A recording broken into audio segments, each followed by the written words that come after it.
1.6 MPI 132 chevaux 1 Z-Air, FAE. 1.8 MPI 144 chevaux 2 Z-Air, FAE. 2.0 MPI 158 chevaux 3 Z-Air, FAE. L'Avanci de troisième génération était équipé de moteurs atmosphériques de la série Z-Air. Ils diffèrent les uns des autres par le volume de travail et plus particulièrement par la course des pistons. Leurs diamètres de cylindres sont exactement les mêmes. Les moteurs Z-Air ont des blocs-cylindres en alliage léger. Le vilebrequin est décalé par rapport aux axes des cylindres. Cela réduit la pression et le frottement des jupes de piston sur les cylindres pendant la course motrice. Ce moteur est équipé de compensateurs hydrauliques et d'un entraînement par chaîne de distribution. Dans l'ensemble, vous pouvez vous attendre à une fiabilité sans fin de la part de ces moteurs, mais il y a quelques mises en garde. Ces moteurs sont équipés d'un système de commande de levée de soupape d'admission à variation continue. Cela s'appelle Valvematic. Il s'agit du Valvetronic de Toyota, mais il est conçu de manière plus simple et plus rationnelle. Certes, le système n'est pas idéal en termes de fiabilité. Tous ces problèmes sont concentrés dans l'actionneur, qui est installé à l'extrémité de la culasse côté volant. L'actionneur a subi une douzaine de révisions, 222 à 0-37023. Les ingénieurs japonais ont mis beaucoup de temps à le concrétiser. Dans l'ensemble, ces problèmes apparaissent principalement dans la carte de commande électronique, située directement dans le corps de l'actionneur. Lorsque le système est défectueux, le moteur tire à peine, sans augmenter le régime au-dessus de 2000. Parfois, il reprend vie après un redémarrage, mais pas pour longtemps. En raison de problèmes avec certaines premières versions de l'actionneur Valvematic, le moteur peut caler pendant la conduite et ne pas redémarrer. Une nouvelle unité Valvematic coûte environ 1000 $, les options utilisées coûtent environ 300 $. Cependant, ce miracle de l'ingénierie japonaise est désormais réparé avec succès, vous pouvez acheter des actionneurs déjà restaurés. À propos, ils peuvent être réparés si les contacts sont court-circuités. Il existe également une solution consistant à flasher l'unité de commande du moteur, lorsque le système Valvematic est simplement supprimé par logiciel et ne fonctionne pas. Dans ce cas, le débit d'air dans le cylindre est régulé par le papillon des gaz, présent dans le conduit d'admission. Il y a une pompe à vide installée à côté de l'actionneur Valvematic. Des problèmes surviennent également, qui sont accompagnés de bruits parasites de grincement et de succion. Parfois la pédale de frein devient plus serrée, car les performances de la pompe du système à vide diminuent. Il est préférable de remplacer cette pompe par une neuve 29300-0T020, 29300-0W022, 29 300 à 37 011, ce plaisir coûtera 500 $, mais vous pouvez acheter la dernière pompe de révision. Il existe également des méthodes de réparation traditionnelles, mais elles ne sont pas très fiables et durables. À propos, des bruits et des grondements terribles sous le capot de l'Avanci Essence apparaissent en raison du blocage de la roue libre 27450T010 du générateur. Il est installé ici en combinaison avec l'un des moteurs Z-Air. Les vibrations et les chocs seront transmis à la courroie des unités montées. Remplacez simplement la poulie d'alternateur avec embrayage par une neuve. Souvent, ces moteurs commencent à fuir de l'huile au niveau du tendeur de chaîne. Dans certains cas, l'huile ne s'échappe pas à travers le joint sous le couvercle du tendeur, 13 552 à 37 010, mais sous le carteur de distribution le long du joint entre le bloc-cylindre et la culasse. Dans ce cas, vous devrez retirer tout le capot moteur avant et le fixer avec du nouveau mastic sur tout le périmètre en faisant attention aux joints sous la culasse au-dessus du tendeur de chaîne. Les moteurs de la série Z-Air sont conçus pour fonctionner avec de l'huile fine d'une viscosité de 5W20, 0W20. Quelque chose de plus épais et simplement de mauvaise qualité conduit à la coquefaction des anneaux racleurs d'huile en forme de boîte. Certains moteurs commencent à consommer 1 à 2 litres d'huile entre les vidanges, mais il est possible de réduire l'appétit d'huile par décoquage. Ces moteurs sont équipés de déphaseurs, ils se trouvent ici sur chaque arbre à cam. Ce n'est pas souvent que ces embrayages, un 3050-0T022, 13070 à 37010, commencent à trembler à froid. La santé dépend de la qualité et de la pureté de l'huile. À propos, les nouveaux déphaseurs originaux ne sont pas si chers, 170 $ chacun. 2.0D, 4D 126 chevaux 1 AD, FTV. 2.2D, 4D 136 chevaux, 150 chevaux 2 AD, FTV.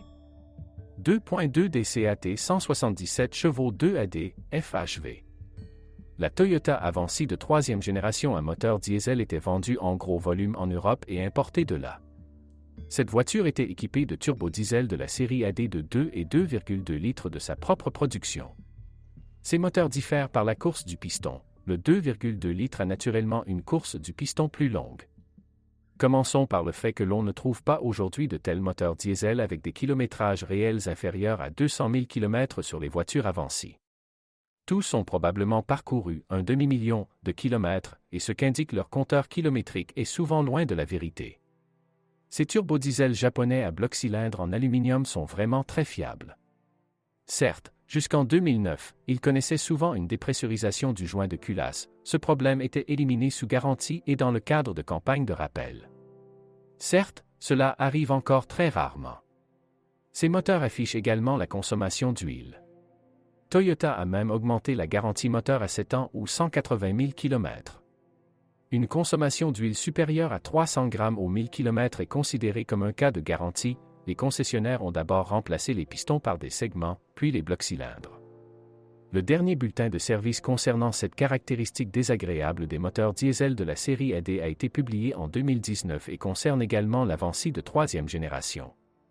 De manière générale, lors de l'achat d'une Toyota avec son moteur 4 cylindres, il convient de s'assurer qu'elle ne consomme pas d'huile et qu'elle n'a pas été affectée par le remplacement du bloc cylindre. De nombreux éléments indiquent des brûlures d'huile, fumée excessive au niveau du goulot de remplissage d'huile, dépôts liquides dans le pot d'échappement et dépôts abondants, souvent huileux, dans le système d'admission et à proximité de la vanne EGR. Il est important de faire la distinction entre ces moteurs en fonction du coût de réparation du système de carburant. Tous les équipements de carburant ici proviennent de Denso, avec en tête la pompe HP3. La pompe d'injection est fiable, mais elle ne survivra cependant pas à plusieurs remplissages de gazole franchement sale. Avec du carburant normal, une fois tous les 200 000 km, il peut être nécessaire de changer les vannes doseuses, vannes SCV. Dans les versions D, 4D, ils sont installés uniquement sur la pompe d'injection et dans le DCAT, à la fois sur la pompe d'injection et sur la rampe d'injection. Une fois tous les 100 000 km, il faut déposer tous les injecteurs et changer les rondelles ignifuges sur lesquelles ils sont installés. L'état des injecteurs peut être évalué assez simplement par la façon dont le moteur démarre à froid. Le démarrage long et douloureux des turbodiesels est dans la plupart des cas dû au fait que les injecteurs vidangent excessivement le carburant dans la conduite de retour et que les injecteurs reçoivent très peu de carburant. En général, les versions D, 4D sont moins chères. Elles sont dotées d'injecteurs électromagnétiques relativement peu coûteux, DCRI 200430, $360 pièce, et réparables. Les injecteurs DCAT sont piézoélectriques, coûteux, DCRI 200420, $900 chacun, et ne peuvent pas être réparés. Les mêmes injecteurs ont également été installés sur les moteurs D, 4D pour Euro 5. De plus, tous ces moteurs diesel Toyota, s'ils disposent d'un filtre à particules, ont un injecteur séparé, 23 710 à 26 012, installé dans le collecteur d'échappement, qui y injecte du carburant pour la combustion. Cette buse est reliée à la pompe d'injection par un tube en acier séparé, elle descend de la pompe jusqu'au collecteur d'échappement. À un kilométrage élevé, cet injecteur a fui, c'est-à-dire le carburant coulait constamment devant le filtre à particules diesel, provoquant une fumée grise qui sortait constamment du pot d'échappement. Mais en général, ce n'est pas une solution gênante et rationnelle, le filtre à particules brûle plus efficacement, et les moteurs ne risquent pas de diluer l'huile avec du gazole. En général, le système DCAT plus complexe est un système d'échappement à plusieurs étages où se trouve un filtre à particules, un neutraliseur de monoxyde de carbone et un neutraliseur d'oxyde d'azote séparés. Naturellement, tous les systèmes environnementaux des moteurs diesel D, 4D et DCAT ont été découpés et supprimés. À propos, il est très important que la suppression soit effectuée correctement par programmation, et tout le monde ne peut pas le faire, car l'unité de commande Denso est un problème difficile à résoudre. Souvent, pour reflasher et supprimer l'environnement, les techniciens ouvrent l'unité de contrôle pour la connecter à son processeur. Les maîtres dotés de l'équipement approprié et coûteux suppriment l'environnement via le connecteur OBD. Si, 5, transmission manuelle EC60 EB60. Avanci a obtenu la 6e place. Les transmissions manuelles, qui commencent parfois à ronronner après avoir parcouru environ 150 000 km. Dans ceux-ci, le roulement arrière de l'arbre d'entrée s'use. Pour le remplacer, vous devrez ouvrir la boîte de vitesse. Est un Toyota K111, K310, K311. La Toyota Avanci de troisième génération avec moteur à essence était équipée d'un variateur exclusif développé par EZA. Il s'agit d'un variateur fiable et durable, car bien fait et étranglé par logiciel. L'unité de contrôle ne lui permet pas d'être ouvertement tourmentée. Naturellement, ce variateur fonctionne de manière réfléchie. Pour qu'elle serve très longtemps, l'huile spéciale CVT Fluid TC doit être partiellement remplacée tous les 40 000 km. EZA U660 6 vitesses transmission automatique. En général, comme pour les transmissions automatiques hydromécaniques, l'Avanci de troisième génération en possédait et ne fonctionnait qu'en tandem avec un turbodiesel de 2,2 litres. Ces voitures ont reçu la transmission U660 d'EZA.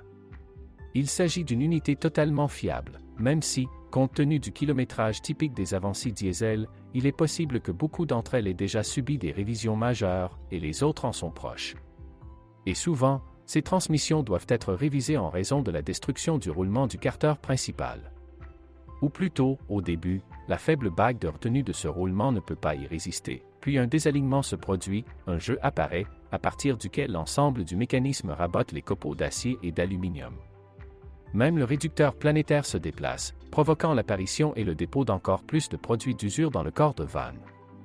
En plus de remplacer le liquide de transmission Toyota WS tous les 50 000 km, il vaut également la peine de changer le filtre situé derrière le carter. Et vous devez renoncer à la conduite agressive parce que ce sont des charges excessives qui provoquent l'usure de la bague de retenue du roulement et tous les problèmes qui en découlent. Une caractéristique intéressante des roulements de roues arrière 42450-05080 de la Toyota Avanci de troisième génération est qu'ils sont livrés avec les moyeux et qu'ils intègrent un capteur ABS. Uniquement pour des raisons d'âge, c'est-à-dire en raison de la durée de fonctionnement et de l'influence de la saleté, de l'humidité et des réactifs, les moyeux doivent être remplacés. Plus précisément, le problème se pose précisément au niveau du capteur ABS. Ses contacts dans le connecteur électrique se corrodent et tombent tout simplement. Les nouveaux moyeux et roulements de roues arrière d'origine coûtent environ 270 $, mais ils durent au moins 200 000 km. Il vaut probablement la peine d'utiliser des mesures de protection contre les contacts dans les connecteurs des capteurs ABS arrière, afin de ne pas changer de moyeux coûteux en raison de la corrosion de deux broches. Les capteurs ABS avant 89542-02061 de l'Avanci sont insérés et vissés sur les fusées d'essieu. Ils durent au moins 250 000 km et coûtent 140 $ à l'origine. Les roulements de roues avant 43550-02020 sont également préfabriqués et se vendent 200 $. Il existe de nombreux substituts pour tous les hubs et capteurs. Les prix sont 3 fois inférieurs à ceux d'origine. L'Avanci de troisième génération est équipée d'une crémaillère de direction électrique qui, lorsqu'elle est utilisée de manière intensive sur des routes accidentées, commence à faire un bruit fort. Cela n'a rien de surprenant ni d'unique, cela cogne à cause de l'usure des bagues de guidage le long desquelles coulisse l'arbre de transmission. En général, le bruit de cognement dans la crémaillère de direction est compensé par l'installation de nouvelles bagues. Parfois, un cognement apparaît dans un arbre de direction usé ou dans une vis desserrée, 90119W0013, qui fixe le coude le plus bas, 45221-05040 de l'arbre de direction. En conséquence, vous devez déterminer la source du coup. La traverse de frappe est encore desserrée, elle peut être remplacée par une neuve non originale, ST1639. Et la vis est en bas, c'est-à-dire au-dessus du rail lui-même, il suffit de le serrer. Il faut également mentionner que le cognement peut être provoqué par l'arbre du surpresseur électrique. Son moteur est situé sur l'arbre de direction, littéralement au-dessus des genoux du conducteur. Un léger bruit de cognement apparaît dans la boîte de vitesse, c'est-à-dire entre le pignon de l'arbre du moteur électrique et le pignon de l'arbre de direction. Pour éliminer cela, vous pouvez placer un matériau élastique tel que du caoutchouc sous le verrou de la bague de butée, qui comprime le roulement d'arbre. Il est situé sous le capot à proximité de la boîte de vitesse de direction assistée électrique. Au fil du temps, les étriers de frein de l'Avanci commencent à trembler, ils ont tous un étrier flottant. Parfois, à la recherche de la source du grondement ou simplement du cliquetis métallique, ils commencent à tout changer dans la suspension. Et en vain. Appuyez sur les roues et les étriers répondront. Il vous suffit de changer les axes de guidage de l'étrier. Pour les longues courses, c'est-à-dire après 250 000 km, des problèmes peuvent être attendus du côté du mécanisme du frein de stationnement 46300-05011. La commande du frein à main de l'Avanci 3 est électromécanique. Il arrive parfois que de l'humidité pénètre dans le connecteur électrique, qui se trouve directement dans le boîtier en plastique du cerveau. Cela se termine par la fusion de la puce de contact. Parfois, de l'humidité pénètre à l'intérieur du boîtier, ce qui entraîne la mort de la carte électronique. Mais le plus souvent, les fils de la tresse de câble du servomoteur de frein à main s'effilochent et se cassent. La suspension de la Toyota Avanci de 3e génération est très durable et peu coûteuse. Commençons par le fait que les rotules sont retirées séparément, dévissées des leviers. Les boules originales, 43330-09770. Les bagues de bras de commande avant d'origine ne sont pas vendues séparément. Pour éviter de payer 180 $ pour des leviers de marque 9, 48069-05080, vous pouvez acheter des blocs silencieux non originaux de haute qualité, ils coûtent environ 10 $. Il existe également de nombreuses offres pour des ensembles de leviers non originaux, le prix moyen de ces pièces est de 100 $. Les jantes de force stabilisatrices d'origine, 48820-02070, coûtent environ 25 $ et durent jusqu'à 100 000 km.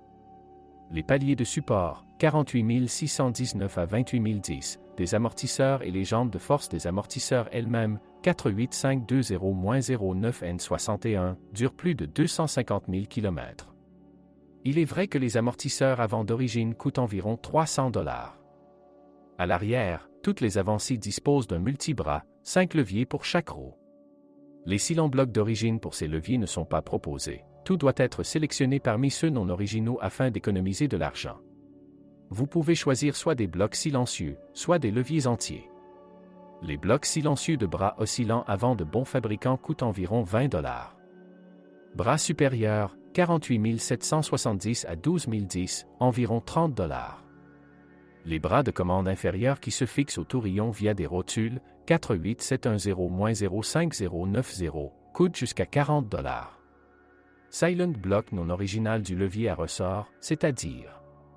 En relation avec un tourillon, le non original coûte entre 20 et 40 $. L'Avanci étant une berline ou un break principalement destiné à l'Europe, sa carrosserie est conçue pour une utilisation en hiver. Son corps en métal est galvanisé, il est donc parfaitement protégé de la corrosion. Même le panneau de toit est galvanisé, de sorte que les éclats au-dessus du pare-brise ne rouilleront pas longtemps. Cependant, si la couche galvanisée est percée ou usée, des traces de rouille apparaîtront. Les bords des passages de roues et les joints des pare-chocs avec les panneaux de carrosserie sont en danger.